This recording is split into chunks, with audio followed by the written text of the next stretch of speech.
Hola doctores, ¿cómo están? Bienvenidos a un nuevo video de Punto en A. Compañeros, el día de hoy vamos a ver y revisar este taller que se llama Cómo contestar una pregunta cuando no me la sé. Doctores, hace 2 años en el canal de YouTube subimos un video con el mismo título que se llama Cómo contestar una pregunta cuando no me la sé. En ese video aplicábamos técnicas para contestar exámenes de forma general en el ENAR, es decir, revisar cuando era más probable que la respuesta del porcentaje fuera correcta, cuando entre dos opciones se contradecían entre sí. Si no han visto ese video, se los recomiendo, vayan a verlo al canal, o si no, les dejo el link aquí en la descripción del video para que lo puedan revisar. Sin embargo, el video de hoy va a ser totalmente distinto. Las técnicas de estudio que vamos a revisar el día de hoy han sido técnicas que he ido aplicando a lo largo de mi elaboración de casos clínicos de este curso, y que he visto que ha funcionado o funcionan bastante para contestar esas preguntas y orientar mucho tu respuesta.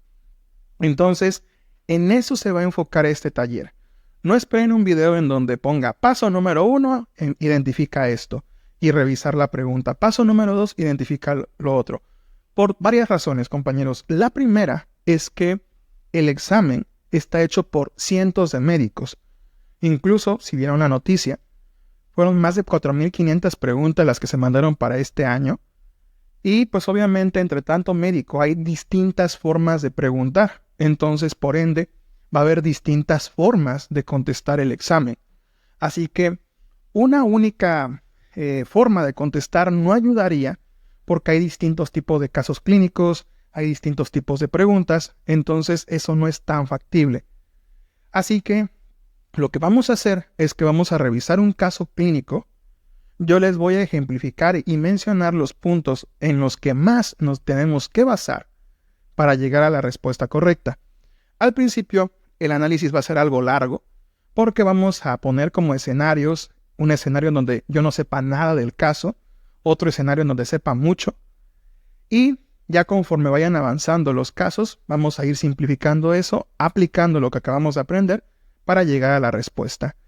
Pero sí tienen que tener en consideración, compañeros, que este no es un taller como de salvación, de decir, ok, no sé nada, voy a revisar este video y ya voy a poder contestar todo. No, el video va un poquito más enfocado a aquellos compañeros que ya tienen mucho tiempo de estudio y que algunas veces atoran en ciertas preguntas, que suelen haber muchos diagnósticos diferenciales, que llegan a hacer preguntas algo raras, algo desconocidas, y entonces va más enfocado en saber cómo estructurar nuestro razonamiento en ese tipo de casos. Así que esperen ese tipo de video. Y por cierto, compañeros, ya para comenzar, nada más mencionarles que este video corresponde al podcast número 21 y podcast número 22. Se los quería subir por separado, sin embargo se iba a cortar, y no era la idea. Entonces lo vamos a subir en un solo video, es un video más largo de lo normal, pero les digo, consideren que es podcast número 21 y podcast número 22. Compañeros, estamos cada vez más cerca para el ENAR. Recuerden también revisar nuestros mega repasos. Y bueno, ahora sí, sin más, iniciamos. Bien, compañeros, vamos a empezar con estos casos clínicos, pero voy a mencionar 2 cosas muy importantes. El primer punto, compañeros, es que hacer esto con cada uno de los casos clínicos es imposible, porque son 280 preguntas. Estas técnicas, esta forma de contestar el examen va a aplicar con aquellas preguntas que se vean muy largas, con preguntas de alta dificultad o que a ustedes se les hayan olvidado. Porque aplicar exactamente todas las técnicas para cada una de las preguntas es muy desgastante mentalmente y también quita mucho tiempo. Y algo que tienen que cuidar muy bien es, digamos, su cansancio mental, no desgastarse de forma inmediata en el examen. Es decir, si las primeras preguntas vienen muy difíciles, incluso las podemos omitir y dejarlas para el final para no agotarnos mentalmente, ¿de acuerdo? Eso es lo primero. Y el segundo principio por el que debemos partir es tener esta consideración. Yo siempre pienso que el ENAR es como un pase de visita. Cuando tú cambias de rotación y tienes un nuevo adscrito, es muy probable que en el primer pase de visita no te vaya tan bien. ¿Por qué? Porque en primer lugar no sabes qué te pregunta ese adscrito, y en segundo lugar, pues el adscrito tiene formas de preguntar, ¿no? Cada persona tiene una forma de preguntar, digamos, de hacer casos clínicos. Entonces, en lo que descifras qué es lo que más pregunta y cómo te lo pregunta, pues obviamente va a tardar algunos días, algunas semanas, pero después te haces experto. Ya conoces qué es lo que pregunta, ya sabes cómo lo pregunta y es más fácil que tu porcentaje de acierto sea mayor. Eso aplica muchísimo en el examen, doctores. Obviamente son preguntas que las hace un médico. Entonces piensen que el médico que hizo este caso clínico ya tenía pensado, voy a preguntar cáncer de ovario, embarazo ectópico, y ya a partir de ahí él empieza a desarrollar un caso clínico para que nosotros confundamos las respuestas, pero que nos dé las suficientes herramientas para llegar a la respuesta correcta con este caso. Entonces, ¿a qué quiero llegar? Que más o menos se repiten patrones de cómo se preguntan las cosas. Es decir, no se puede repetir una pregunta exactamente en el ENAR. Vienen 3 o 4 repetidas cada año, nada más. Pero el resto se preguntan con una estructura de forma muy similar. Es normalmente, por ejemplo, una taquipnea transitoria, una enfermedad de membrana hialina. Siempre se pregunta de forma similar, solamente te cambian algunos datos. Así que, compañeros, dicho esto, nosotros más o menos ya podemos empezar a darnos una idea de qué es lo que quiere que contestemos, precisamente revisando, y el primer paso a hacer es revisar la pregunta. En este caso nos dicen, ¿cuál es tu sospecha diagnóstica?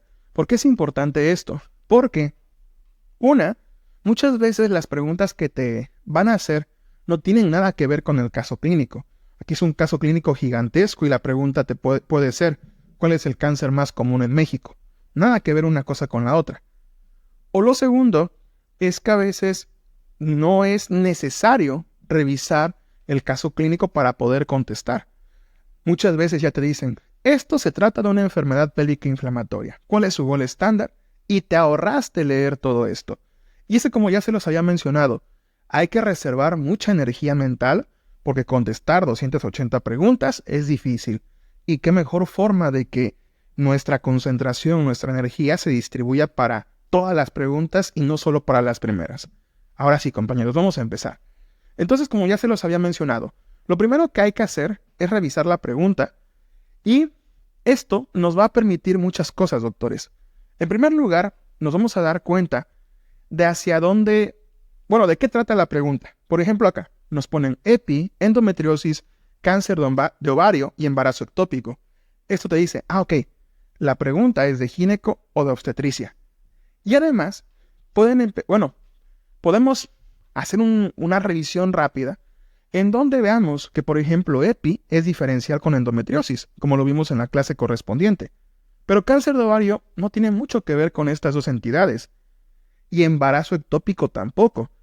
Entonces, lo que nosotros debemos buscar de acuerdo a esto, pues obviamente son datos de infección que nos puedan hacer pensar en una EPI, algún dato de cronicidad para pensar en endometriosis, algún dato de cáncer para pensar en cáncer de ovario, o bien una hemorragia uterina en una paciente embarazada para pensar en embarazo ectópico. Dicho esto, vamos a empezar con la lectura.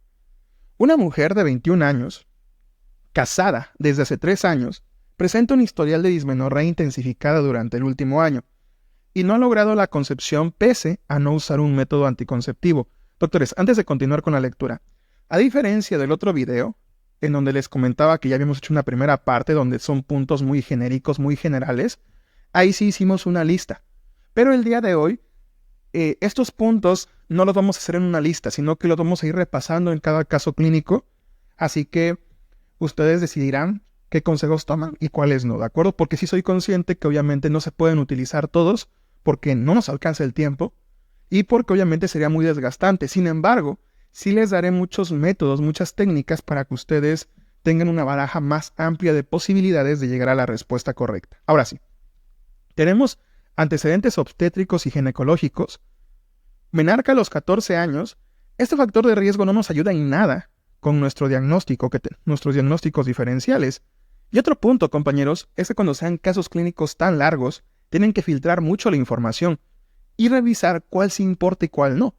Obviamente no van a hacer un resumen del caso clínico, pero cuando volvemos a hacer una revisión para estar seguros de lo que estamos contestando, ya podemos omitir ciertos puntos en la lectura. Y muchas veces, en los casos clínicos gigantes, los signos vitales son normales, los factores de riesgo, el paciente está bien, así que obviamente esos puntos los podemos omitir. Y otra cosa, compañeros, es que a mí me gustan mucho los casos clínicos muy largos, porque normalmente te terminan dando ciertos puntos que ayudan a descartar las respuestas. A mí por eso sí me gustan este tipo de casos clínicos. Entonces bien, vamos a continuar. Tenemos menarca a los 14 años, que como les dije, es un dato que nos aporta poco. Tenemos un ciclo regular con 28 días. Francamente también nos puede aportar poco este dato, que duran 10 días. Esto sí es muy importante. Tenemos una menstruación de larga duración. Inicio de vida sexual a los 20 años. No es un factor de riesgo iniciar a los 20 años. No ha utilizado métodos de planificación, como ya lo habían dicho aquí arriba. Su última menstruación fue hace 4 semanas. Lo que les decía hace un momento. A mí me gustan los casos clínicos largos porque te dan datos para descartar las opciones que te están brindando en el caso clínico, como en este caso. Así que esto de que su última menstruación fue hace 4 semanas, marqué menstrual, fue hace 4 semanas, es muy importante. ¿Por qué? Porque nos empieza o nos ayuda a descartar un embarazo ectópico. Un embarazo ectópico, compañeros, sería muy raro que hubiese una menstruación 4 semanas antes, sería casi imposible, así que podemos descartar esta opción.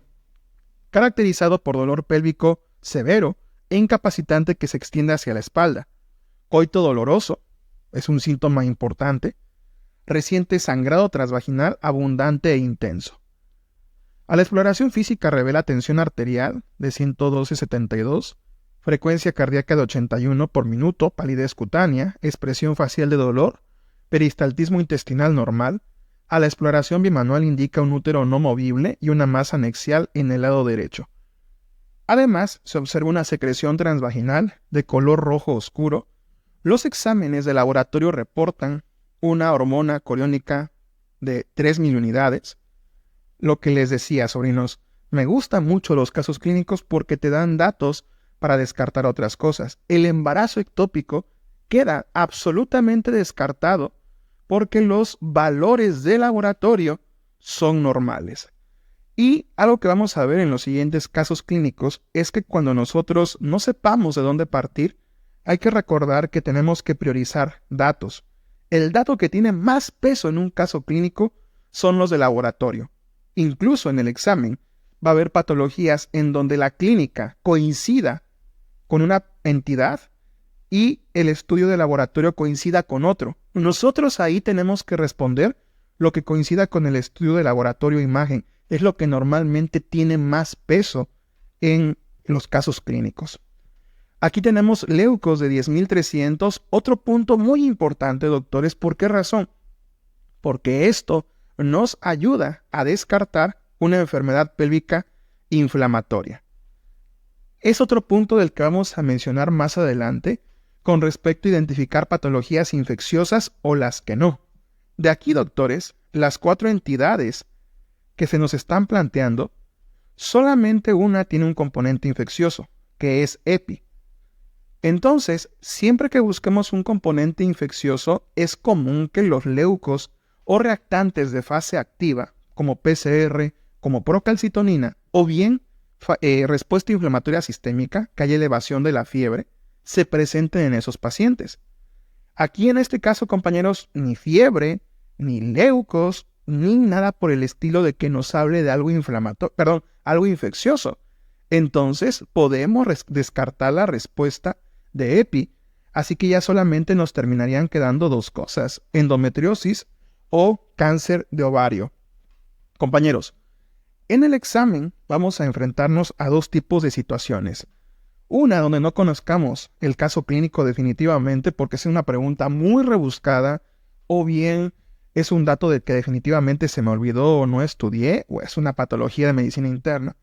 Pero también va a haber escenarios, que son los más comunes, en donde ustedes tengan una idea del tema, pero concretamente ese dato no lo recuerden, o el caso clínico sea algo confuso y no tengan las herramientas suficientes para llegar a esa respuesta. Entonces, Entendiendo eso, después de hacer esta revisión y este descarte, vamos a tratar de responder desde esas dos trincheras. La primera trinchera desde no saber absolutamente nada. Obviamente el absoluto no significa que no sepamos medicina, ¿no? Obviamente partiremos de que conocemos cosas básicas y entendemos otros temas. Y el segundo escenario va a ser donde sí conozcamos las cosas, sí tengamos bien dominados los temas, pero simplemente en ese momento se nos fue el avión, que eso sucede mucho. Y precisamente por eso vamos a hacer estos dos escenarios. Así que el primer escenario, compañeros. Sabemos que tenemos que descartar una endometriosis de un cáncer de ovario, ¿no? Ya descartamos EPI, por lo que les comentaba, leucos normales, no hay datos de respuesta inflamatoria sistémica, y ya descartamos embarazo ectópico porque la VHCG está normal y porque ocurrió una menorrea hace 4 semanas. Ahora, nos queda una endometriosis y un cáncer de ovario. Doctores, aquí lo primero que hay que identificar para poder diferenciar una de estas dos son aquellos datos que más nos llaman la atención. Y aquí un dato que a ustedes tienen que identificar mucho es que esta paciente no ha logrado concepción y tiene dismenorrea intensificada. Ahora, ¿por qué me estoy enfocando en estos dos datos? Porque siempre que tengan un caso clínico tan largo, ustedes tienen que responder por lo que llegó la paciente. Aquí, la paciente llega por presentar este historial de dismenorrea, llega también porque no ha logrado la concepción pese a no usar un método anticonceptivo. Así que tenemos dismenorrea y tenemos a una paciente con infertilidad o esterilidad. Siempre en todos los casos hagan eso, doctores. Fíjense por qué llegó la paciente y de esos datos partan. Entonces, cáncer de ovario da infertilidad. Puede ser que sí, puede ser que no. Acuérdense que no sabemos específicamente esos datos. Endometriosis puede dar infertilidad y dismenorrea. Pues bueno, a lo mejor no recordamos todo de endometriosis, pero sí recordamos que la dismenorrea se va a presentar normalmente en pacientes con endometriosis o bien con EPI. Ahora, así que de esa forma ya podemos empezar a pensar un poquito más en endometriosis, ¿de acuerdo? Por lo que nos están planteando al inicio de la pregunta. Ahora, no nos desviemos y tratemos de llegar a la respuesta con los datos que nos están dando aquí para ver si efectivamente es una endometriosis. Es decir, vamos a buscar qué datos emparejan, qué datos coinciden y qué datos contradicen el diagnóstico. Tenemos antecedentes, menarca a los 14 años, no contradice el diagnóstico. En endometriosis hay un ciclo regular, sí, hay un ciclo regular. Dura 10 días, la duración es muy larga, esto puede presentarse en una endometriosis, no es característico. Además, ¿qué podemos destacar de acá?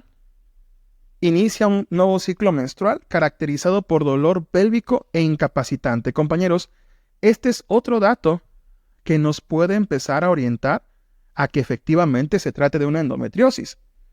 Coito doloroso, lo mismo. Eso también es muy característico de la endometriosis. Así que como se dan cuenta, ya podemos empezar a llegar a la respuesta con estos datos. ¿Tenemos un sangrado transvaginal abundante intenso? Sí, porque a lo mejor está menstruando, ¿no? Considerando que su menstruación fue hace 4 semanas y su ciclo es regular. Aquí esos antecedentes nos pueden apoyar para esta parte. La tensión arterial está normal, tenemos una secreción de color rojo oscuro. El único dato, compañeros, que dices, como que no checa tanto, es que hay una masa anexial. Y no porque no sea característico de endometriosis, sino porque te ponen cáncer de ovario, ¿no? Entonces, vamos a llegar a eso ahorita a este punto, pero les adelanto que en endometriosis sí hay una masa anexial. No en todos los casos, pero cuando el implante endometriósico es muy grande, obviamente va a haber esta masa anexial. Así que, endometriosis, compañeros, vamos a dejarla aquí con dos. Bueno, vamos a poner una palomita porque esto parece una cruz. Perdón. Entonces, de endometriosis vamos a orientar y a pensar mucho en que se trata de esto, pero le vamos a dejar solamente una palomita, no puedo dibujar, 2 palomitas. ¿Por qué? Porque acuérdense que no vamos a poder llegar a una respuesta 100% correcta si es que no dominamos bien el tema, porque siempre vamos a tener lagunitas, pero estamos buscando llegar a la respuesta de la mejor forma posible. Ahora, para pensar en un cáncer de ovario, doctores, un cáncer de ovario en una paciente joven es raro, ¿no? Lo común es que el cáncer de ovario sea en mayores de 50 años, pero no podemos descartar un cáncer de ovario en pacientes jóvenes, también los hay. Pero esto ya le quita un poquito de peso. A final de cuentas, recuerden que es un versus, ¿no? ¿La dismenorrea se presenta en un cáncer de ovario? No, no es un dato que hay en cáncer de ovario. Incluso el cáncer de ovario es muy asintomático, ¿no? ¿La infertilidad es característica de cáncer de ovario? Pues tampoco, dependiendo del tipo. A lo mejor hay algunos, pero no es característico. Después, este dolor con la menstruación es de cáncer de ovario. No, incluso el dolor con la menstruación, de lo que nos está hablando en realidad, es que es una patología meramente ginecológica relacionada con el ciclo menstrual. Así que esto definitivamente no. Lo único que coincide es la masa anexial. Entonces, a lo mejor le ponemos una palomita por la masa anexial, pero definitivamente no podemos llegar a la respuesta con ese dato. Y lo que tiene más peso de todo es endometriosis, ¿de acuerdo? Así que de esa forma es llegar a la respuesta sin tener conocimiento previo. Pero insisto, sin tener conocimiento previo, me refiero a que obviamente tienes que saber medicina, ¿no? A lo que me refiero es como que no domines el tema a profundidad. Así que de esa forma llegamos a la respuesta y efectivamente la respuesta fue endometriosis. Y aquí hago el análisis como si dominara el tema a profundidad. Empiezo a revisar que es una mujer de 21 años, casada hace 3 años con historial de dismenorrea. Doctores, la dismenorrea se va a presentar en 2 pacientes principalmente. El primer grupo de pacientes va a ser pacientes en edad fértil, en muy jóvenes o en pacientes de una mediana edad. Normalmente la dismenorrea, pero sobre todo el dolor pélvico se presenta en enfermedad pélvica inflamatoria y en endometriosis, ¿de acuerdo? Entonces, por eso les decía, la dismenorrea es muy importante, porque esto nos habla bien de endometriosis, y si nos pusieran más adelante un dolor pélvico crónico, nos confirma que es una endometriosis. Así que, durante el último año y no ha logrado concepción pese a no usar métodos anticonceptivos, en el examen a veces no nos ponen las cosas de forma literal, doctores. No las van a poner camuflada. Por ejemplo, acá, no ha logrado concepción, significa que esa paciente tiene infertilidad. Ya tenemos 2 de la triada, compañeros. Tenemos dismenorrea y tenemos infertilidad. Ahora, tenemos antecedentes ginecológicos, menarca a los 14 años. Bueno, ya me voy a ir directo a la pregunta para no hacer este taller tan largo. Su última menstruación fue hace 4 semanas y además, acuérdense que esta paciente tiene un coito doloroso, tiene dispauremia. Y entonces, sobrinos, lo que les mencionaba también hace un momento, la masa anexial también se puede presentar en endometriosis, sobre todo cuando el implante endometriósico es muy, muy grande. Así que definitivamente aquí la respuesta correcta fue endometriosis. Bien, compañeros, vamos con el siguiente caso. Y con respecto a este caso, sobrinos, recuerden lo que comentábamos hace un momento. Va a haber 2 tipos de escenarios de contestar preguntas cuando no lo sabemos. El primer escenario es definitivamente no conocer absolutamente nada de ese grupo de patologías. Y el segundo escenario es por lo menos tener una noción general y tener conocimientos de esos temas. Con base a ello, será una mayor posibilidad, obviamente, de tener un mayor acierto en el examen. Entonces, vamos a hacer este ejercicio con este caso. Vamos a partir, el primer escenario de que yo no sé nada más cosas generales de medicina. El segundo va a ser cosas, digamos, intermedias. Y 3, que domino el tema a la perfección, ¿de acuerdo?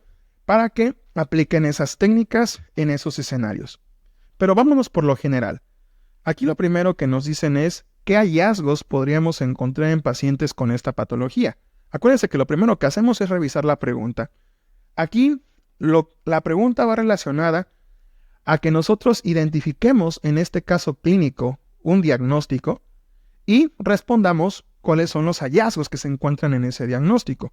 Sé que suena muy obvio esto que acabo de mencionar, pero es muy importante revisar ¿Cuáles son las respuestas? Aquí nos dicen una teca hiperestimulada por aumento de LH, después disminución del metabolismo por ausencia de hormonas tiroideas, endometrio con implantación ectópica, aumento de los niveles de cortisol. ¿Ven cómo es importante revisar las respuestas? Ya que, a lo mejor, al solamente revisar la pregunta, nos iríamos con la idea de que hay hallazgos laboratoriales. Pero, aquí lo que quieren que nosotros respondamos es cuáles son los mecanismos etiológicos o fisiopatológicos que provocó esa enfermedad. Por eso les digo, es muy importante conocer cómo se preguntan las cosas y revisar estas opciones porque eso te orienta mucho a saber qué buscar en el caso clínico. Ahora sí, vamos a hacer la revisión. Tenemos a una mujer de 28 años con una historia familiar de enfermedad tiroidea en su tía, cuyos detalles específicos desconoce. Ha estado intentando concebir sin éxito durante los últimos 3 años de actividad sexual. Su historial menstrual incluye menarca a los 13 años, ciclos irregulares, a veces ausentes, hasta por 3 meses. Presenta síntomas de fatiga, piel seca, pérdida de cabello, episodios frecuentes de cefalea intensa. Durante su examen físico se muestra inquieta, con piel y mucosas deshidratadas, mamas simétricas y firmes, y un perímetro abdominal de 90 centímetros, con patrón de vello púbico romboide.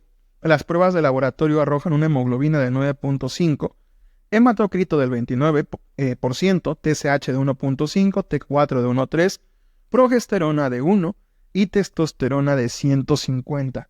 Doctores, se darán cuenta que tardaremos más resolviendo un caso clínico cuando lo desconozcamos. Y el esfuerzo que nosotros aplicaremos para contestar ese caso va a ser mucho mayor. Por eso les vuelvo a recalcar, si se encuentran en esta situación y se encuentran encharcados en un caso, córtenlo. Máximo 2-3 minutos, no le pueden dedicar más, córtenlo. Y si al final les da tiempo de hacer una revisión, vuelvan y contéstenlo, pero si no, no se claven tanto en ese dato o en esa pregunta. Ahora sí, vamos a partir y a contestar como si nosotros no conociéramos definitivamente estas patologías. Obviamente, hay que buscar datos importantes en el caso clínico. Acuérdense que hace un momento les mencionaba 2 cosas. Lo primero es que los datos clínicos que tienen mayor importancia en el caso es por los que está llegando la paciente. Y lo segundo es que en orden de importancia, los datos son primero estudios laboratoriales o de imagen, después la clínica y luego los factores de riesgo. Así que doctores, partamos de ahí. Partamos y tengamos este orden revisando las pruebas de laboratorio. Tenemos una hemoglobina de 9.5, una TSH de 1.5, que son las importantes, una progesterona de 1 y testosterona de 150.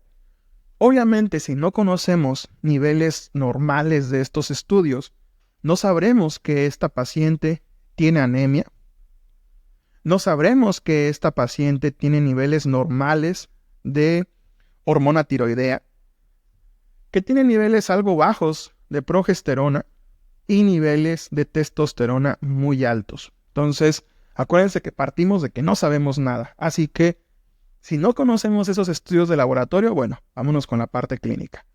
La parte clínica, la pareja llega porque ha estado intentando concebir sin éxito. Entonces tenemos una vez más algo de infertilidad. Y doctores, probablemente hayamos visto en el escenario clínico anterior que si una paciente llegaba con infertilidad, era probable que se tratara de una endometriosis.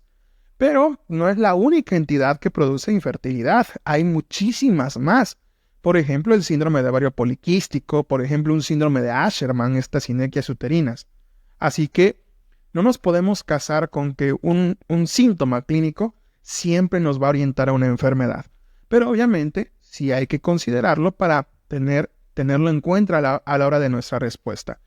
Así que tenemos infertilidad, tenemos ciclos irregulares, que doctores, la infertilidad más ciclos irregulares nos habla más de un SOP, ¿no? Porque acuérdense que el SOP da oligomenorrea por la oligoovulación. Pero bien, recordemos que estamos partiendo de que no sabemos nada. presenta síntomas de fatiga, piel seca, pérdida de cabello y episodios frecuentes de cefalea intensa. Miren, cuando ustedes tengan dos grupos de síntomas, como acá primero te dicen, ha estado intentando concebir sin éxito y ciclos irregulares.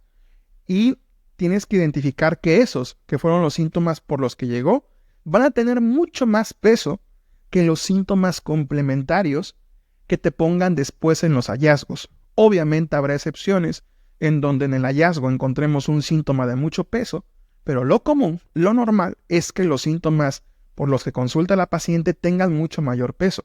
Por ejemplo, entonces, esto quiere decir que la fatiga, la piel seca, la pérdida de cabello y los episodios frecuentes de cefalea intensa sean secundarios. No van a ser secundarios, obviamente, pero a veces para términos de caso clínico terminan siendo datos complementarios o bien para descartar las opciones que están en la respuesta. Eso por un lado, compañeros. Y lo segundo que tienen que saber es que esto puede ser una excepción si es que obviamente en el caso, en los hallazgos, en los datos complementarios, nos ponen un dato de muchísimo peso. A lo mejor nos pueden poner, esta paciente tiene un paro cardíaco cada mes. Pues obviamente sí va a ser un dato de mucho peso. Pero la piel seca, la pérdida de cabello y los episodios frecuentes de cefalea intensa son datos complementarios, aunque también pueden ser datos distractores. ¿Por qué? Porque a lo mejor esto a ustedes les suena de un hipotiroidismo, ¿no? Pero bien, vamos a continuar. Así que esos son los datos clínicos. Por los datos clínicos, compañeros, podemos llegar a la respuesta correcta.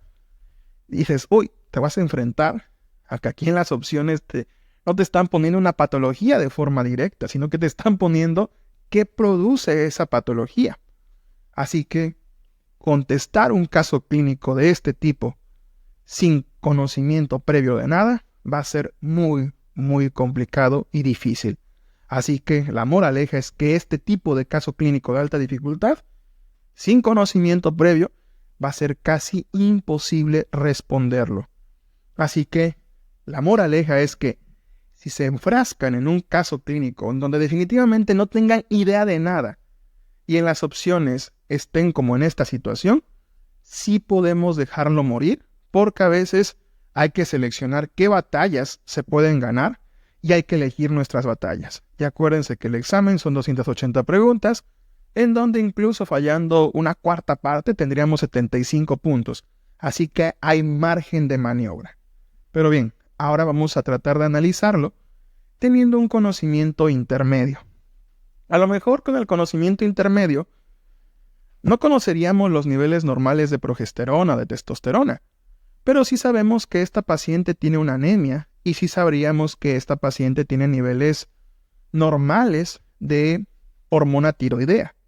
Así que también sabríamos que la triada de un síndrome de ovario poliquístico son pacientes con datos de hiperandrogenismo, con datos de oligomenorrea e infertilidad.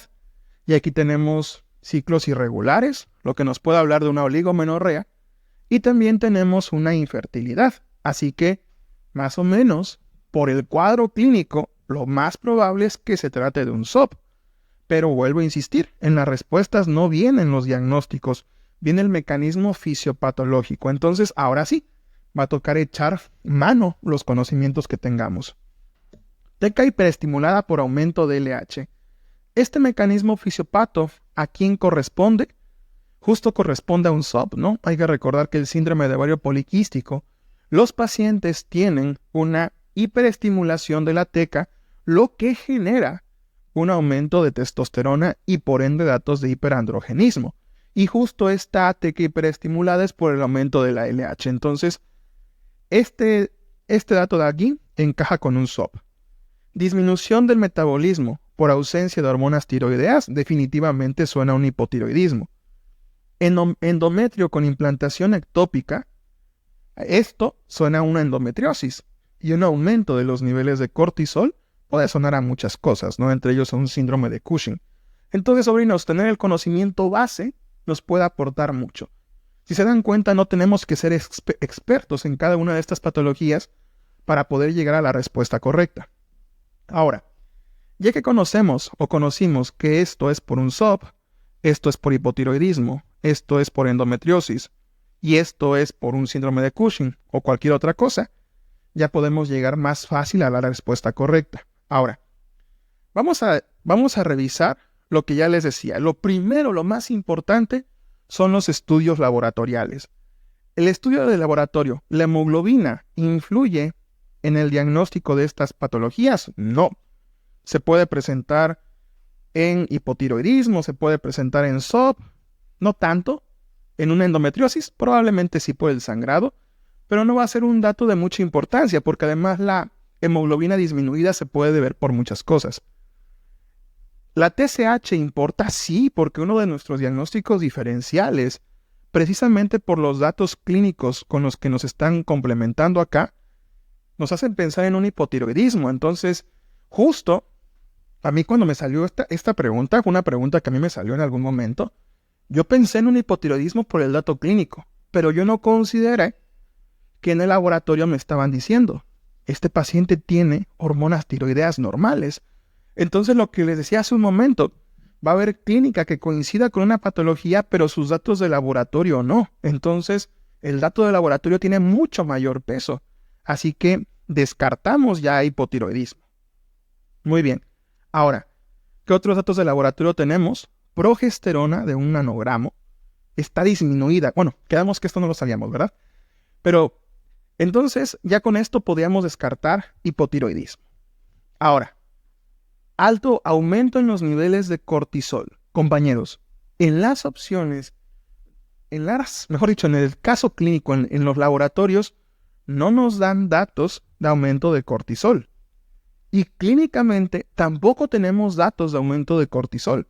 Hay que recordar que el cortisol es la hormona del estrés, ¿no? Entonces, a lo mejor probablemente esa pérdida de cabello, a lo mejor los episodios frecuentes de cefalea intensa nos hacen pensar en eso, pero la infertilidad no es un dato que le podamos quitar peso, ni tampoco esos ciclos irregulares, así que esto lo descartamos. Y una vez más, compañeros, volvemos a llegar a ver la importancia de los datos por los que acude la paciente a consulta.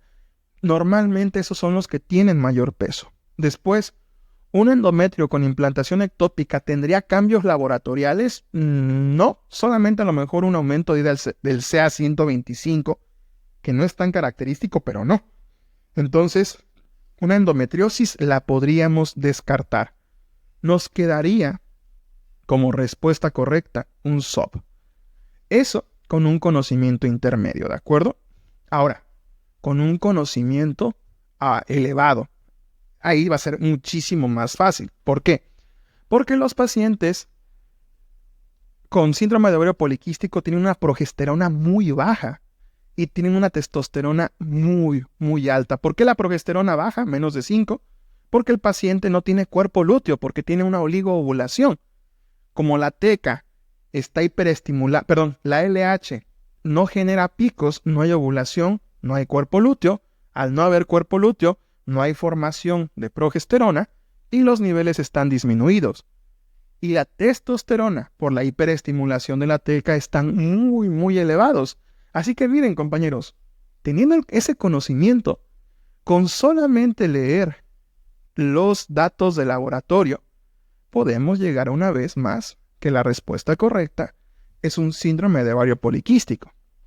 Si a esto le sumamos que nuestro paciente tiene dos datos de la triada, que es infertilidad y oligomenorrea, pues prácticamente terminamos de confirmar aún más.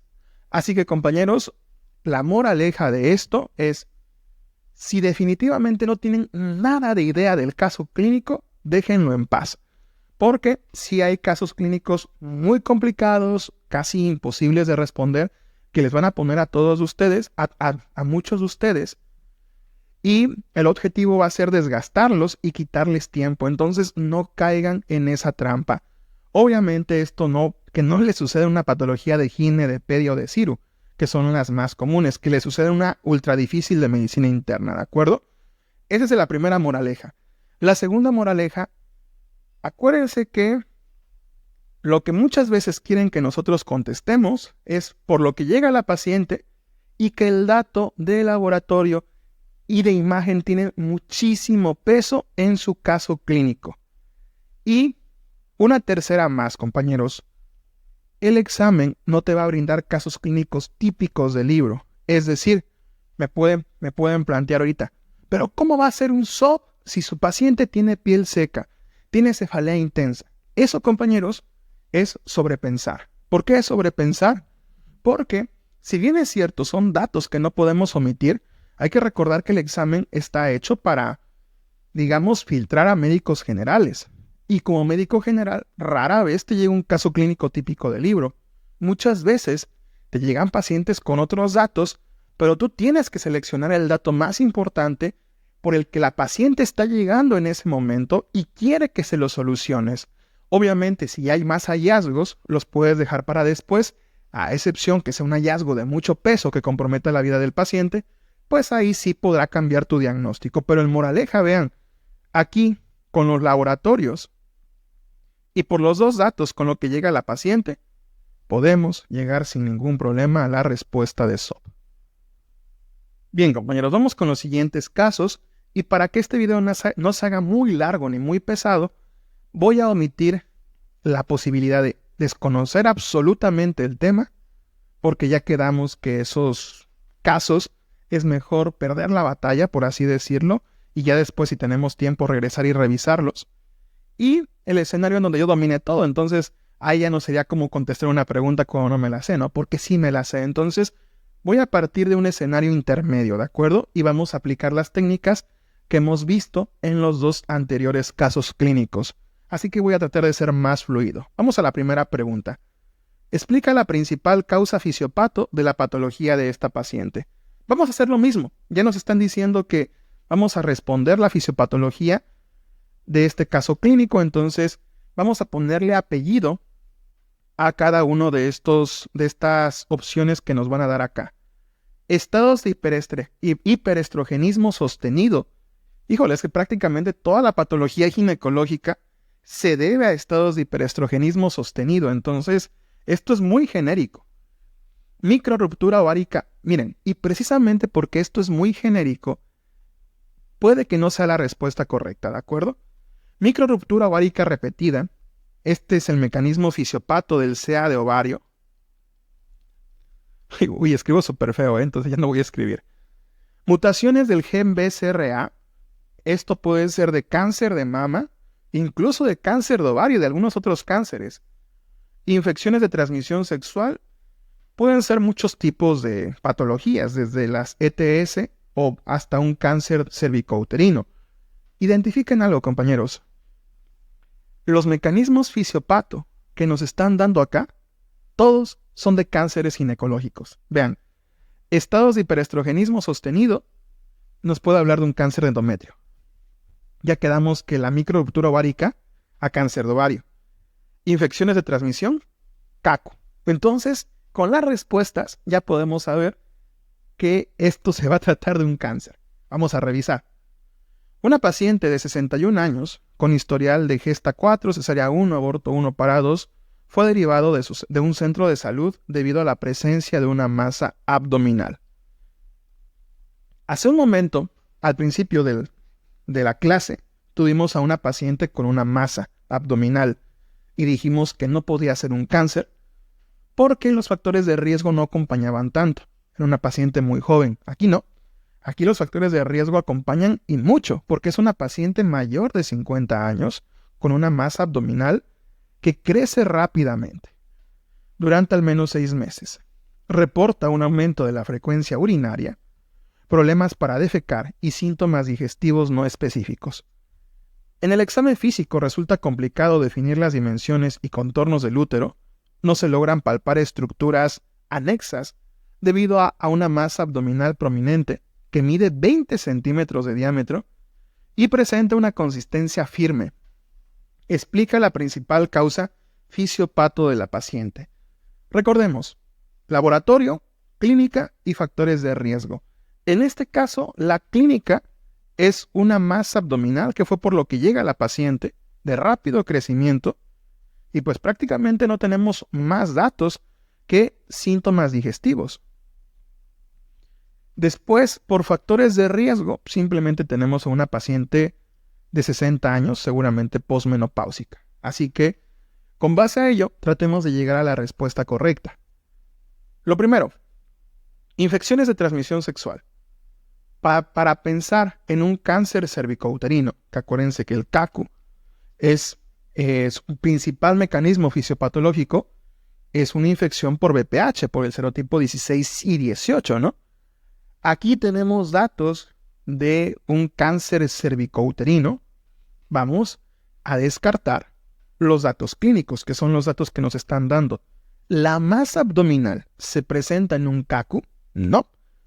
En el CACU, si hay una masa, va a ser cervical y es muy raro que la mencionen. Lo normal es que en cáncer cervicouterino te pongan a una paciente con leucorrea fétida, con agua de lavar carne, pero ya en estadios avanzados, porque incluso en estadios tempranos son asintomáticos los pacientes. Y lo que ponen mucho en los cánceres cervicouterinos es que la paciente o tuvo prácticas sexuales de riesgo, que aquí no nos están poniendo eso, o bien que no se ha hecho una citología y no nos están poniendo eso. Entonces vamos a descartar esta opción, ¿de acuerdo? Voy a borrar aquí lo de cáncer de ovario que solo estorba. Bien, entonces una cáncer cervicouterino es difícil.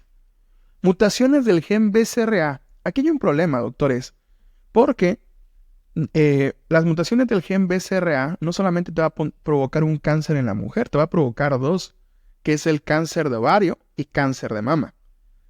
Y aquí muchas veces pues sí tendríamos que ver cuál tiene mayor peso. Tiene mucho más peso esta mutación en el cáncer de mama que en el cáncer de ovario. Entonces hay que saber eso. Pero bien, entonces una mutación del gen BCRA puede ser la respuesta correcta. Miren, como ya quedamos que vamos a pensar en un cáncer de mama, no tenemos datos de cáncer de mama. Un cáncer de ovario, ese sí podría ser, porque acuérdense que el cáncer de ovario normalmente nos ponen que la paciente tiene una masa abdominal o bien que tiene síntomas digestivos, y en este caso no los están poniendo, así que vamos a ponerle aquí una palomita. En factores de riesgo, bueno, aquí no tenemos ningún factor de riesgo, porque no tenemos a una paciente nulípara, no nada, no tenemos factores de riesgo, pero bueno, ¿podría ser esta la respuesta correcta? Sí, porque pareciera un cáncer de ovario. Microruptura ovárica repetida, es el mecanismo fisiopatológico del cáncer de ovario, ¿no? Y justo acabamos de decir que se parece mucho, entonces aquí tenemos un problema, tenemos dos posibles respuestas correctas. Hay que quedarnos con una. Y en este caso hay que conocer cuál es el principal mecanismo fisiopato, que en este caso es la microruptura ovárica repetida, tiene mucho mayor peso que la mutación del gen BCRA. Y estados de hiperestrogenismo sostenido, esto, como ya lo habíamos comentado, pareciera más de un cáncer de endometrio, porque el cáncer de endometrio justo es provocado por un aumento o un exceso de estrógenos. Y para esto nos tendrían que poner a una paciente con un cuadro clínico de a lo mejor un aumento del tamaño uterino, un sangrado uterino anormal, es algo que no nos están poniendo.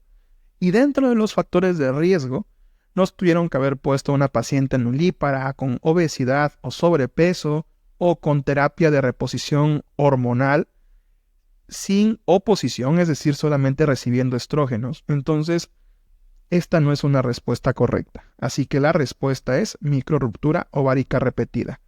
Doctores, esta es la principal forma en la que yo llego a la respuesta de los casos clínicos, como por descarte. Y dense cuenta que me baso primero en los laboratorios. Si no hay laboratorios, me voy al cuadro clínico. Si hay cuadro clínico, ya nada más reviso rápido factores de riesgo y voy viendo las opciones que me están dando y descarto una por una. Insisto, esto solamente cuando es un caso muy difícil o donde definitivamente no puedo llegar a la respuesta porque obviamente es muy desgastante para hacerlo en los 280 casos clínicos. Tenemos un caso clínico gigante, doctores. Estos tres primeros casos fueron más o menos para comentar las técnicas de forma general. Los siguientes casos van a ser ya específicamente para situaciones específicas. En este caso, la pregunta es, ¿cuál es el siguiente paso a realizar en esta paciente? En las opciones nos vienen enviar a segundo nivel por Virrax 3, repetir citología vaginal, manejo conservador de la edad de la paciente e iniciar protocolo de cáncer de ovario. Hay que identificar un punto. Nuevamente, esto va a cáncer. ¿Por qué? Porque aquí nos lo están diciendo directamente, cáncer de ovario. Un manejo conservador por la edad de la paciente, bueno, puede ser cualquier cosa, pero también podría ser un cáncer.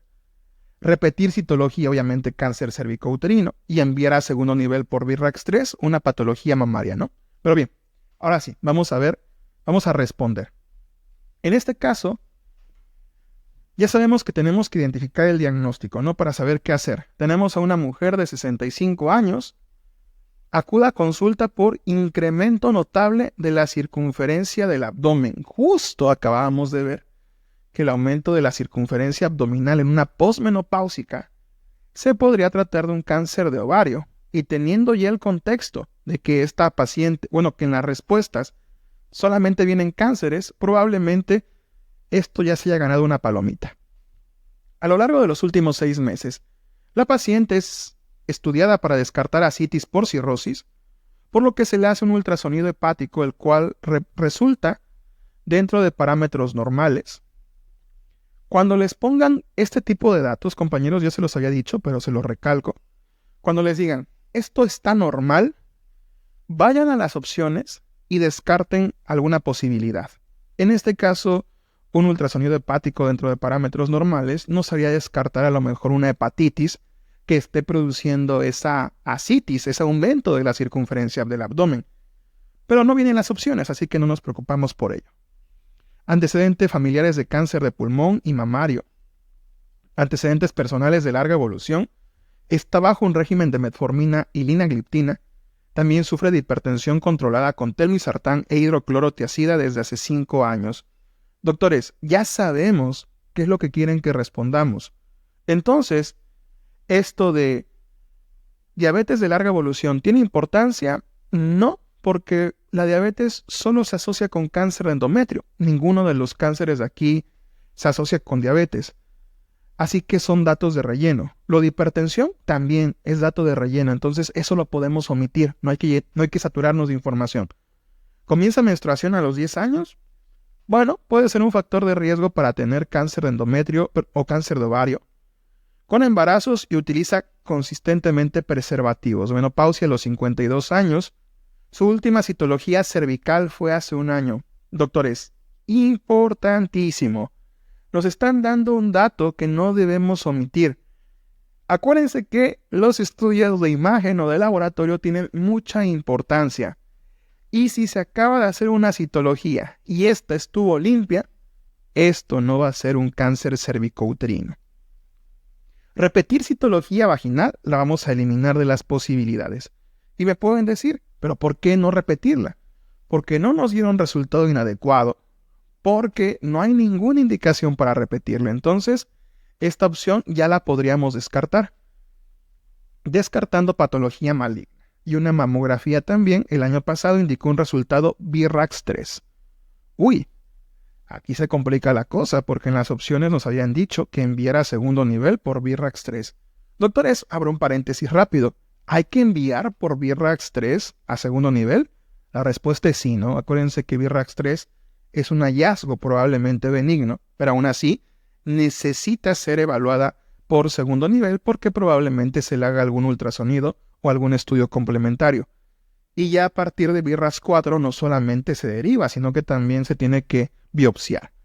Así que tenemos 2 posibles respuestas correctas. Durante el examen se registra una TA normal, pulso normal, respiración normal, saturación normal, datos de relleno.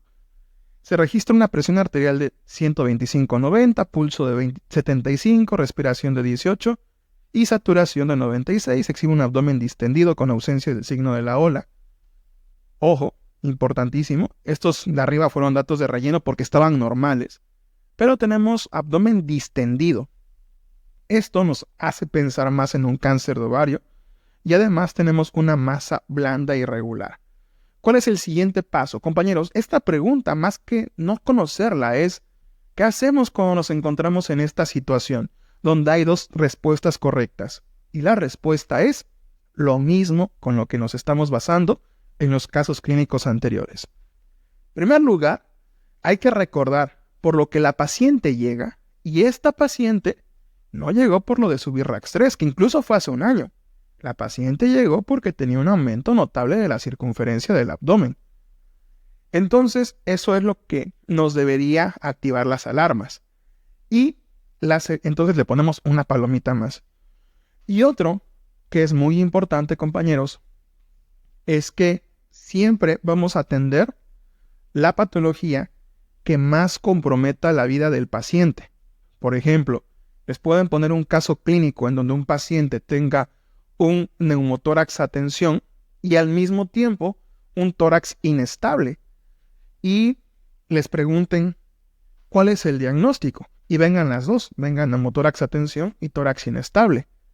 Ahí, como el neumotórax a tensión es el que más compromete la vida del paciente, es una emergencia, ese debemos dejar como respuesta correcta. Aquí sucede exactamente lo mismo. ¿Qué es más importante?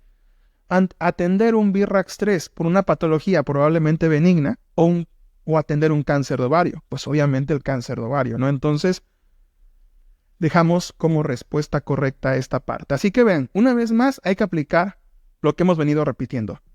Primer punto, utilizar casos clínicos largos, los puntos donde nos diga que hay algo normal o que el paciente fue negativo en algo para descartar opciones. En este caso, la repetir citología vaginal la pudimos descartar porque nos dijeron que su última citología fue hace un año. A lo mejor es cierto, al siguiente año hay que hacer citología vaginal como control, pero no es por lo que está llegando la paciente, ¿no? El otro punto es eso. No se olviden que en los casos clínicos nos tenemos que fijar por qué llegan las pacientes y basarse y razonar a partir de ahí. Bien, compañeros, este caso lo vamos a utilizar para aplicar la siguiente estrategia, que es fijarnos en dos puntos. Esto funciona sobre todo cuando tenemos diagnósticos diferenciales entre patologías muy parecidas o patologías que son producidas por el mismo órgano.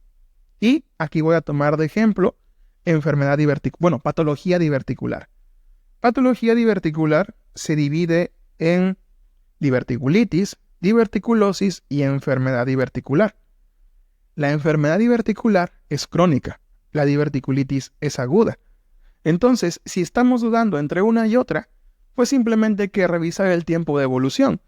Si esto acaba de iniciar, tiene 24 a 48 horas, pues va a ser una diverticulitis. Y si este paciente tiene meses con esos síntomas, pues obviamente va a ser una enfermedad diverticular. Eso por mencionarles ese ejemplo, pero hay miles de ejemplos más, algunos más fáciles que otros. Por ejemplo, patología isquémica intestinal. Si es aguda, obviamente va a ser una isquemia mesentérica aguda, y si el paciente ya tiene varios meses, pues será una isquemia mesentérica crónica. Suena lógico, pero a veces es algo en lo que nosotros no nos fijamos o no tenemos en consideración. Y aquí también entra la parte del tiempo. El tiempo sobre todo va a influir en patología neonatal y de lactante. En neonato sobre todo. ¿Por qué? Porque va a haber entidades que se presenten de forma inmediata al nacimiento y hay otras que se van a tardar en manifestar más. Y eso con respecto al tiempo, a la evolución. Y lo segundo, compañeros, que ustedes se tienen que fijar es si es una patología infecciosa o no infecciosa. Otra vez, para establecer diferenciales. Anteriormente veíamos que un diagnóstico diferencial de EPI es endometriosis, porque ambos tienen un dolor pélvico. La clave es si el paciente tiene datos infecciosos o no. Si tiene datos infecciosos, pues obviamente será una EPI. Tendríamos leucocitosis, tendríamos fiebre y obviamente una patología aguda. Pero si no fuese infecciosa, pues sería endometriosis, porque la endometriosis da dolor pélvico, pero no tendría por qué tener fiebre o por qué tener leucocitosis. Así que identificar si un componente es infeccioso o no infeccioso también nos puede ayudar mucho. Y es lo que vamos a aplicar en este caso clínico? Lo primero es que nos ponen, ¿cuál es tu diagnóstico? En las opciones vienen síndrome de aspiración meconial, enfermedad de membrana hialina, sepsis y neumonía. Como se dan cuenta, las primeras dos opciones no tienen un componente infeccioso y las segundas dos sí tienen un componente infeccioso. Pero bien, un paréntesis que quiero abrir antes de continuar, doctores, es que no se me casen con un dato clínico. Es decir, muchas veces leemos una palabrita en el caso clínico y queremos que forzosamente sea la respuesta que esa palabrita nos diga. Y hay algunas ocasiones que funciona mucho esa técnica. Por ejemplo, si nos ponen un dolor pélvico a la movilización cervical, es muy probable que se trate de una EPI. Sucede de forma frecuente, pero va a haber ocasiones en las que no sea así. Y un ejemplo de ellos es con la fiebre. El tener fiebre no necesariamente significa que nuestro paciente tenga una infección. Es muy importante contextualizar los datos que nos estén dando y no confiarnos solo leyendo un dato clínico. Tenemos que leer todo el caso e integrar cualquier cosa que nos quieran distraer, con la que nos quieran distraer, ¿de acuerdo? Entonces, como les digo, que el paciente tenga fiebre no necesariamente tiene que ser algo infeccioso, porque hay que recordar que la fiebre se va a presentar principalmente en tres situaciones. En situaciones donde haya una infección, obviamente, que ahí no solamente tendremos fiebre, tendremos leucocitosis, tenemos un aumento de la PCR, tenemos un aumento de procalcitonina, pero también tenemos a una fiebre que es provocada por una respuesta inflamatoria sistémica, o bien por estados de hipermetabolismo, que serían las otras dos causas. Y aquí entran, por ejemplo, las patologías reumatológicas. La gran mayoría de pacientes reumatológicos, o un buen porcentaje de ellos, sus patologías les llegan a causar fiebre. Y esto ocurre porque pues hay una respuesta metabólica aumentada, hay una inflamación crónica, lo que ocasiona esta fiebre. Y obviamente ahí, en ese tipo de fiebre, no tendremos aumento de PCR, no tendremos aumento de leucos, pero sí tendremos aumento de otro tipo de cosas, como de la BCG o de la proteína de la proteína del complemento, tendremos ese aumento. Y también existe otra causa de fiebre, que es la propia respuesta inflamatoria sistémica. Los pacientes, por ejemplo, con apendicitis, con colecistitis, diverticulitis, tienen fiebre, pero no necesariamente porque tengan una infección, sino porque en ese momento están desarrollando una inflamación lo suficientemente intensa para aumentar la presencia de, para tener la presencia de fiebre, es decir, un aumento de la temperatura. Obviamente en ese escenario sí tendremos aumento de leucos, aumento de PCR. A lo que quiero llegar con este paréntesis que abrí es que no se casen con un escenario, con una palabrita, sino que siempre traten de contextualizarlos y que los factores de riesgo, los otros datos clínicos que nos estén dando en la pregunta, nos sirvan para complementar esa respuesta o bien sean una red flag para que nos digan, probablemente te estés equivocando. ¿De acuerdo? Muy bien. Cierro paréntesis, compañeros. Y dicho esto, regresamos a la idea original, ¿no? Que es encontrar la respuesta identificando el tiempo de evolución y también identificando si hay fiebre o no. Y bien, vamos a llegar a eso. Tenemos a un neonato de 2 semanas. Compañeros, esta primera oración nos descarta las primeras dos respuestas, porque el síndrome de aspiración meconial y la enfermedad de membrana hialina se van a presentar en el primer día de vida. No se van a presentar días después. En el primer día de vida, máximo 48 horas. Así que, si el paciente presenta la sintomatología en este momento, cuando ya tiene 2 semanas de vida, automáticamente descartamos estas dos opciones, ¿de acuerdo? Bien, hijo de madre con secreción vaginal amarillenta, maloliente, durante el último trimestre de embarazo. ¿Se acuerdan que yo les dije que normalmente las preguntas están hechas para que te van orientando, ¿no? Te van dando como pistas. Y justo el que te pongan una paciente con secreción amarillenta significa que probablemente sea una patología infecciosa, porque te están poniendo como factor de riesgo que la mamá tuvo una secreción amarillenta, o sea, que pudo haber generado una corioamnionitis, una infección por gonorrea, por clamidia, etc. Bien, el bebé ha desarrollado una tos intermitente no productiva que ha persistido por varios días. Lo dicho, compañeros, por temas de que estas dos entidades se presentan en las primeras 24 o 48 horas y no deberían cronificar tanto, es decir, la enfermedad de mi hermana Yalina se le da soporte, el paciente recupera y ya está.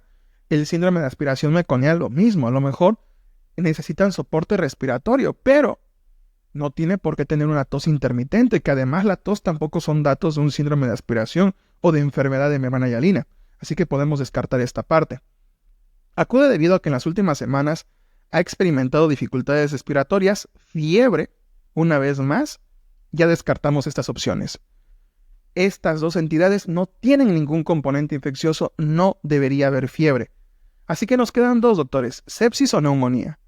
En el examen físico se registra una secreción amarillenta de ambos ojos. Aquí ya suena algo raro. Y se escuchan estertores crepitantes bilaterales. Aleteo nasal, no se observa retracción sifoidea ni disociación toracoabdominal. Los rayos X de tórax revelan un infiltrado intersticial difuso y tenemos leucos de 17,000. Compañeros, ¿podría ser una sepsis? Sí, podría ser una sepsis, porque nuestro paciente tiene una fiebre, no tan intensa, pero tiene fiebre, tiene un aumento de leucos, tiene rechazo a la vía oral, tiene dificultad respiratoria. Sí, podría ser una sepsis. Y el problema es que tenemos aquí otra patología, que es neumonía. La neumonía te puede dar fiebre, te puede dar tos, aumento de leucos, claro que sí. Pero incluso tenemos datos más específicos para que se trate de una neumonía. ¿Por qué? Porque en la neumonía tenemos estertores crepitantes. Casi siempre que les pongan una infección con estertores, es neumonía sí o sí, doctores.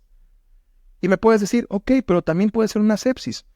Si ya les están poniendo, doctores, un dato clínico específico, y ese dato clínico específico coincide con una patología específica, respondan eso, respondan neumonía. ¿Por qué? Porque la sepsis puede ser causada por muchas cosas. Una sepsis puede ser causada por una neumonía, puede ser causada por cualquier otra infección. Entonces, esta es una respuesta, digamos, como que muy generalizada, ¿no? Y la neumonía es más específica. Y otro punto, doctores, algo que recalqué mucho en la primera parte de este taller, que los estudios de imagen valen mucho. Y aquí nos están poniendo radiografía con infiltrado intersticial. Entonces, a pesar de tener dos respuestas correctas, aquí señalamos a la más correcta, que es neumonía. Bien, compañeros, siguiendo en esta línea de identificar respuestas, identificando si es una patología aguda o crónica, o bien infecciosa o no, tenemos el siguiente ejemplo, que nos pregunta diagnóstico de sospecha.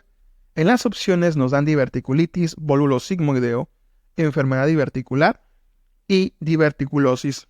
Vamos a identificar dos cosas, bueno, tres. La primera es que todas son patologías quirúrgicas, son patologías que se ven en cirugía abdominal. Lo segundo es que tenemos aquí dos entidades agudas y dos crónicas otra vez. Las agudas es la diverticulitis y el volúlo sigmoideo, y las crónicas es enfermedad diverticular y diverticulosis, aunque ahí le podríamos poner un asterisco porque como tal no es algo crónico, ya que es asintomático. Pero bueno, a grandes rasgos así podríamos dividir. Y de las cuatro que están acá, doctores, ninguna tiene un componente infeccioso, aunque diverticulitis sí pueden desarrollar abscesos y estos pacientes normalmente necesitan antibiótico. Entonces, a lo mejor aquí lo de la fiebre nos podría ayudar, pero desde el enfoque de si hay una respuesta inflamatoria sistémica o no. En ese caso, compañeros, en diverticulosis y enfermedad diverticular no deberíamos tener fiebre. En diverticulitis es obligatorio tener fiebre. Y en volúlo sigmoideo puede haber fiebre, puede que no. Entonces, por ese dato es como indiferente. Ahora sí, vamos con ello. Masculino de 65 años acude por evacuaciones diarreicas acompañadas de sangre roja desde hace 3 días. Ojo, tenemos algo agudo. Pero lo dicho hace un momento, no podemos solamente considerar un fragmento del caso clínico o un solo dato. Tenemos que leer todo el caso porque, bueno, a veces nos pueden ocultar cosas o poner trampas. El paciente refiere dolor abdominal crónico, ojo, dolor abdominal crónico, en cuadrante inferior izquierdo. Tipo cólico de intensidad leve a moderada, sedentario, dieta alta en alimentos ultraprocesados, antecedente de hipertensión con nifedipino, enalapril, datos de relleno. Obesidad grado 3, lumbalgia crónica, que se trata con diclofenaco, adecuado estado de hidratación cardiopulmonar sin compromiso, abdomen con peristalsis presente, abdomen globoso, dolor a la palpación profunda en cuadrante inferior izquierdo. No recalco mucho lo de cuadrante inferior izquierdo porque las 4 entidades justo se presentan en cuadrante inferior izquierdo.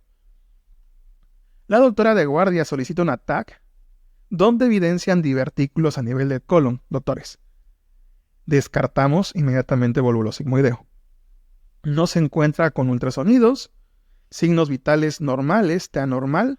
Ahora, este paciente tiene clínica, ¿no? Y ya quedamos que la diverticulosis no tiene clínica, entonces nos quedan 2 opciones, diverticulitis y enfermedad diverticular. Muy fácil, hay que ver si la patología es aguda y si hay infección. En este caso, compañeros, tenemos que la paciente llega por tener 3 días de evolución con evacuaciones diarreicas, pero un dolor crónico. Entonces, si bien es cierto, está llegando por algo agudo, como tal no es una agudización propia de la patología. Si fuese una diverticulitis, una agudización de diverticulitis, el paciente tendría un dolor intenso en fosa ilíaca izquierda, tendría fiebre, tendría leucocitosis, aumento de PCR, y son datos que no tenemos. Y además, más adelante nos están diciendo que este dolor es crónico. Entonces, esto es una enfermedad diverticular. ¿Por qué? Porque es una entidad crónica, porque no hay datos de respuesta inflamatoria sistémica. Descartamos diverticulitis porque aquí ya nos están diciendo que hubo un dolor crónico previo y porque no tenemos ni fiebre ni ningún dato de respuesta inflamatoria sistémica. Me pueden decir, oye, pero es que está llegando el paciente por 3 días de evolución. Sí, pero insisto, que llegue con evacuaciones diarreicas es una agudización de enfermedad diverticular. Como tal, no es una diverticulitis. La diverticulitis, para que sea eso, forzosamente nos tienen que poner datos de respuesta inflamatoria sistémica. Así que aquí nos quedamos con enfermedad diverticular. Y compañeros, así concluimos con la clase del día de hoy. Nos queda este último caso clínico, pero antes de revisarlo quiero comentarles algunas cosas. A lo mejor no es el taller de casos clínicos que esperaban, donde tuviéramos una lista y revisáramos cada uno de los casos y todo fuese muy fácil, porque tristemente el examen no es así. Obviamente, estas herramientas de cómo contestar casos clínicos cuando no me las sé, de ver si es algo agudo o es crónico, o todo lo que fuimos viendo, 1, no se pueden aplicar como receta de cocina, y 2, no se pueden aplicar a todos los casos. Siempre hay sus excepciones, ¿no? Entonces, es importante, compañeritos, 1, tener en conocimiento que esto va a ser algo muy difícil. Si fuese fácil, los 50,000 médicos que aplican cada año sacarían más de 90, y no es así. Solo unos pocos sacan más de 80, de lo que nos habla de la dificultad del examen. Entonces, sobrinos, la moraleja es, no podemos dominar todo, podemos estudiar todo lo que queramos, y aún así van a encontrar preguntas que no conozcamos. Y lo tercero es que, por muchas estrategias que tengamos, nada es infalible. Siempre podemos fallar y debemos ir con la idea de que podemos fallar algunas preguntas y no va a pasar nada. Esto se los digo sobre todo para no desmoralizarnos, porque a veces las primeras preguntas suelen ser difíciles y decimos, no, ya valió, no pasamos. Y a lo mejor de la pregunta 40 en adelante, que eran las sencillas, ya no las contestaste con la misma intensidad porque ya te rendiste desde el principio. Entonces, hay que ir mentalizados en que sí es un examen difícil, en que sí vamos a fallar preguntas, pero que no vamos a dar por perdidas ciertas preguntas, sino que podemos hacer el esfuerzo de hacer un análisis y tratar de llegar a la respuesta más correcta. Entonces, con eso cierro este taller y revisamos esta pregunta. Tenemos a un adolescente, primero la pregunta, ¿qué alteración hormonal podría encontrarse después de este evento? Aumento de FSH y LH, disminución de FSH y aumento de LH, disminución de testosterona y aumento de hormona antimülleriana. Compañeros, esto suena a que se va a tratar de alguna patología ginecológica. Cuando nos ponen un aumento de FSH y LH, bien podría ser alguna amenorrea primaria, por ejemplo, los pacientes con hipogonadismo hipergonadotrópico, es decir, síndrome de Turner o síndrome de Sawyer, pueden cursar con esa alteración. También nos podría estar hablando de una menopausia, que la menopausia, el primer cambio endocrino que se genera, es precisamente el aumento de la FSH, ¿no? Con 25 unidades internacionales. O bien podría tratarse de un síndrome de ovario poliquístico, ¿no? Este aumento, esta relación de la LH 2:1 con respecto a la FSH. Entonces, de principio, todo parecería que se trate de esto de una patología ginecológica. Revisamos el caso. Un adolescente de 15 años refiere dolor testicular. Se acabó la fiesta, compañeros. Nada de nuestro análisis anterior aplica para esto. Un dolor testicular. Nosotros habíamos dicho que era algo ginecológico y no. Es algo para un paciente masculino, porque tiene un dolor testicular, edema de escroto de 3 horas de evolución, que ha ido aumentando de intensidad. Refiere que el dolor inició posterior a usar la bicicleta de su hermano por varias horas. Tiene tubo dengue sin datos de gravedad, cuadro resuelto, hipospadia, criptorquidia corregida, padre con cuadro de epidimitis de repetición. Ya en la exploración física se detecta un reflejo cremastérico ausente. Compañeros, el objetivo de esta pregunta fue ejemplificar todo lo que mencioné hace un momento. Por mucho que estudiemos, siempre va a haber preguntas que no podamos responder. Pero a veces nosotros vamos a pensar que nos van a poner que cuánto brinca un piojo que le acaba de dar dengue, ¿no? Y muchas veces no es así. Esas preguntas han ido disminuyendo. Las preguntas que más nos van a complicar es de este tipo, en donde dices, uy, es que sé cuál es el diagnóstico, porque el diagnóstico está claro. Es una torsión testicular. Hay un reflejo cremastérico ausente, hay un dolor intenso de forma aguda, y básicamente lo del reflejo cremastérico es lo que nos dice, es una torsión testicular. Pero aquí me están preguntando una cosa que nada que ver con esto. Y aquí, compañeros, por mucho descarte, por mucho análisis que le queramos aplicar, a veces es imposible si no conoces ese tema de forma específica o ese dato de forma específica. Por ejemplo, si a mí me preguntaran cómo lo razonaría, yo diría, pues a lo mejor hubo un traumatismo testicular y disminuyó la producción de testosterona. Eso respondería yo, pero no es la respuesta correcta. La respuesta correcta es aumento de FSH y LH. ¿Por qué? Porque cuando nosotros tenemos una torsión testicular, se pierden los mecanismos de feedback negativo y estas hormonas, la FSH y LH, que obviamente son más importantes en la mujer, pero no significa que no haya en el hombre. Aumentan porque se perdió ese mecanismo de feedback negativo. Esta es la respuesta correcta y esa es su justificación. Así que, compañeros, desafortunadamente va a haber ocasiones en las que por mucho que apliquemos técnicas, por mucho que el azar nos pueda ayudar, podemos fallar. Y eso no nos tiene que frustrar porque, insisto, es algo bastante normal. Entonces, compañeros, así concluimos el taller del día de hoy. Espero que les haya gustado, espero que les haya servido sobre todo y que puedan aplicar estas técnicas en el examen. Compañeros, sin más me despido, un fuerte abrazo a todos, nos estamos viendo.